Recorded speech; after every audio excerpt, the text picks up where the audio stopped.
Cinema പ്രേമികളൊക്കെ പ്രതീക്ഷിച്ചതുപോലെ തന്നെ 55ാം സംസ്ഥാന ചലച്ചിത്ര പുരസ്കാര പ്രഖ്യാപനത്തിൽ മലയാളത്തിന്റെ മഹാനടൻ മമ്മൂട്ടി മികച്ച നടനായി തിരഞ്ഞെടുക്കപ്പെട്ടു. ഭ്രമയുഗം എന്ന ചിത്രത്തിലെ സമാനതകളില്ലാത്ത അഭിനയ മുഹൂർത്തങ്ങൾക്കാണ് മമ്മൂട്ടി ഇത്തവണ പുരസ്കാരം നേടിയത്.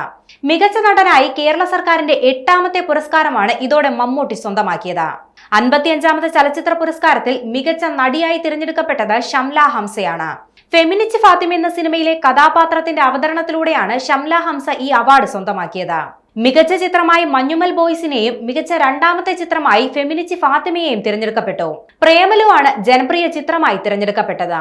മികച്ച നവാഗത സംവിധായകനായി തിരഞ്ഞെടുത്തത് ഫാസിൽ മുഹമ്മദിനെയാണ്. ഫെമിനിസ്റ്റ് ഫാത്തിമ എന്ന ചിത്രമാണ് അദ്ദേഹത്തെ പുരസ്കാരത്തിന് അർഹനാക്കിയത്. മഞ്ഞുമൽ ബോയ്സ് എന്ന ചിത്രത്തിലൂടെ ചിദംബരം മികച്ച സംവിധായകനുള്ള പുരസ്കാരം നേടി. സുഷിൻ ശ്യാമാണ് മികച്ച സംഗീത സംവിധായകൻ. കൂടാതെ മികച്ച ഗാനരചയിതാവിനുള്ള പുരസ്കാരം റാപ്പർ വേടനും സ്വന്തമാക്കി.